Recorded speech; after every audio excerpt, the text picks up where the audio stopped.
bagi kita semua. Kembali lagi dalam renungan harian kita. Mari Bapak Ibu kita memuji Tuhan. Kita katakan melayani lebih sungguh. Melayani, melayani lebih sungguh. Melayani, melayani lebih sungguh. Tuhan lebih dulu melayani kepadaku, melayani lebih sungguh. Amin. Mari Bapak Ibu kita membuka Alkitab kita dari kitab Mika pasal yang ketiga ayat pertama sampai dengan yang ke-12. Demikianlah firman Tuhan dengan perikop menentang pemimpin dan nabi palsu di Israel. Kataku, baiklah dengar, hai para kepala di Yakub, dan hai para pemimpin kaum Israel. Bukankah selayaknya kamu mengetahui keadilan, hai kamu yang membenci kebaikan dan yang mencintai kejahatan? Mereka merobek kulit dari tubuh bangsaku dan daging dari tulang-tulangnya. Mereka memakan daging bangsaku dan mengupas kulit dari tubuhnya. Mereka meremukkan tulang-tulangnya dan mencincangnya seperti daging dalam kuali, seperti potongan-potongan daging di dalam belanga. Mereka sendirilah nanti akan berseru-seru kepada Tuhan, tetapi Ia tidak akan menjawab mereka. Ia akan menyembunyikan wajahnya terhadap mereka pada waktu itu, sebab jahat perbuatan-perbuatan mereka.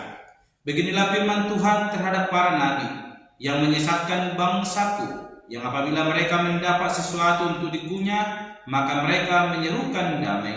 Tetapi terhadap orang yang tidak memberi sesuatu ke dalam mulut mereka, maka mereka menyatakan perang.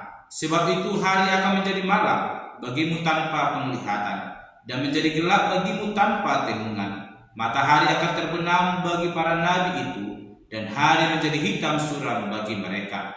Para pelihat akan mendapat malu, dan tukang-tukang tenung akan tersipu-sipu. Mereka sekalian akan menutupi mukanya, sebab tidak ada jawab daripada Allah. Tetapi aku ini penuh dengan kekuatan, dengan roh Tuhan, dengan keadilan dan keperkasaan, untuk memberitakan kepada Yakub pelanggarannya dan kepada Israel dosanya. Baiklah dengarkan ini, hai para kepala kaum Yakub dan para pemimpin kaum Israel, hai kamu yang muak terhadap keadilan dan yang membengkokkan segala yang lurus, hai kamu yang mendirikan Sion dengan darah dan Yerusalem dengan kelaliman. Para kepalanya memutuskan hukum karena suap, dan para imamnya memberi pengajaran karena bayaran. Para nabinya menenung karena uang, padahal mereka bersandar kepada Tuhan dengan berkata, bukankah Tuhan ada di tengah-tengah kita?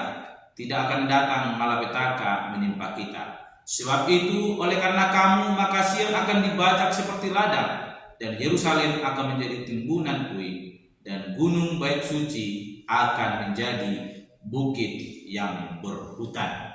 Amin. Bapak Ibu saudara terkasih dalam nama Tuhan Yesus Kristus, kita kembali merenungkan firman Tuhan, dan bagaimana kita akan mendengar bagaimana Nabi Mika boleh kembali berbicara menyampaikan pesan Allah kepada para pemimpin dan nabi palsu yang ada di Israel, di mana dengan tegas Allah berfirman melalui Nabi Mika mengingatkan mereka tentang perbuatan mereka dan bagaimana ganjaran akan mereka terima atas perbuatan mereka daripada Allah. Sehingga tema kita hari ini mau berkata, yaitu jadilah pemimpin yang takut akan Tuhan.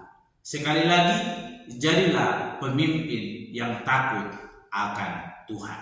Bapak Ibu saudara terkasih, Nabi Mika mengingatkan pemimpin Israel, bahkan para nabi-nabi palsu yang menyampaikan kehendak Allah hanya untuk kepentingan mereka sendiri. Kita melihat bagaimana para pemimpin-pemimpin yang ada di Israel adalah orang-orang yang memiliki hikmat daripada Tuhan Allah. Namun kepentingan bahkan keinginan dunia yang menguasai pikiran mereka, melupakan apa yang Tuhan kehendaki dalam hidup mereka sebagai pemimpin rohani di tengah-tengah umat Allah.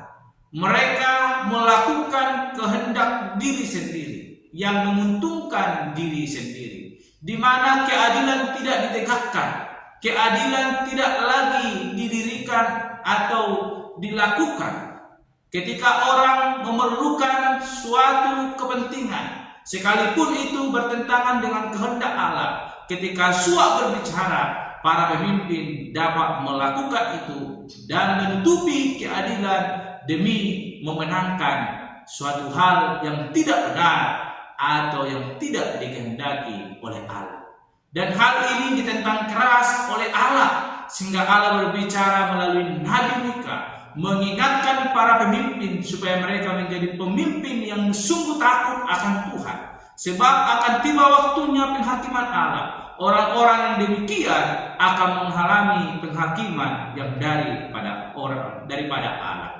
Kita melihat bagaimana para pemimpin diingatkan oleh Nabi Mika. Demikian dengan para abdi-abdi Allah.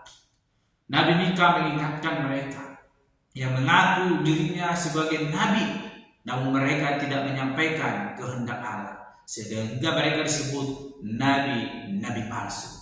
Mereka menyampaikan kebenaran firman Tuhan ketika mereka memperoleh keuntungan, namun ketika mereka tidak memperoleh bayaran, mereka tidak melakukan apa yang menjadi tugas tanggung jawab mereka. Dan hal ini juga dipertegas melalui Nabi Mika, supaya mereka diingatkan dan melakukan apa yang Tuhan kehendaki. Bapak Ibu saudara terkasih dalam nama Tuhan Yesus Kristus, kehidupan yang kita lalui senantiasa selalu berubah. Ada waktunya kita mengalami sukacita, ada waktunya kita mengalami duka cita. Dan hari ini Mika mengecam dosa para pemimpin dan para imam yang seharusnya bertanggung jawab untuk mengajar, menasihati, dan membawa umat Israel kepada kebenaran. Dan itu bukan hanya teguran kepada para pemimpin, bahkan para umat hamba-hamba Tuhan, namun kepada kita sebagai umat Allah, sebagai kepala rumah tangga, sebagai ibu yang mengajar anak-anak, kita juga diajarkan supaya kita memiliki tanggung jawab yang senantiasa melakukan kehendak Allah. Sebab akan tiba waktunya Allah akan menunjukkan penghakimannya, dan pada waktu itu kita akan diadili dan kita akan mempertanggungjawabkan segala perbuatan kita. Oleh karena itu firman Tuhan hari ini mau memberikan kesempatan bagi kita supaya kita melakukan apa yang Tuhan kehendaki. Firman Tuhan hari ini terus memperingatkan kepada kita bahwa apa yang dikehendaki oleh Tuhan adalah melakukan kasih. Segala sesuatu yang dilandaskan oleh kasih dan kebenaran firman Tuhan, maka semuanya itu berkenan di hadapan Allah. Namun ketika kita melakukan segala sesuatunya untuk kepentingan pribadi dan melupakan Allah, itu adalah suatu hal yang tidak dikehendaki oleh Allah, dan itu akan mendatangkan penghukuman dalam hidup kita. Oleh karena itu hari ini diajarkan sebagai orang-orang percaya, teruslah pegang kebenaran firman Tuhan. Sebab di dalam kebenaran firman Tuhan, hidup kita akan diarahkan untuk melakukan kehendak Allah. Dan kecaman yang boleh disampaikan oleh Nabi Mika hari ini mau mengingatkan kita bahwa orang yang sungguh takut akan Tuhan, yang sungguh mau melakukan kehendak Allah, itulah orang-orang yang dikasihi oleh Allah. Senantiasa terus kita berdoa supaya Allah menyatakan kasih-Nya dalam hidup kita. Namun kita tidak mau melakukan kehendak Allah, sama saja itu bohong. Yang perlu kita lakukan adalah berdoa dan melakukan apa yang Tuhan kehendaki dalam hidup kita. Sia-sialah kita terus berdoa, sia-sialah kita rajin beribadah, sia-sialah kita menyambut dan merayakan Natal jikalau kita tidak melakukan kehendak Allah. Sebagaimana yang dilakukan para pemimpin Israel dan orang-orang yang menentang kehendak Allah. Mereka melakukan dosa di hadapan Tuhan, dan upah dosa ialah maut. Tetapi ketika kita melakukan kehendak Allah, maka keselamatan yang daripada Allah akan dinyatakan dalam hidup kita.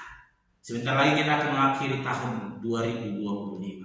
Mari terus lakukan kehendak Allah sehingga kita boleh mengakhiri tahun 2025 penuh dengan sukacita dan menyambut tahun yang baru dengan penuh pengharapan di dalam kasih Yesus Kristus.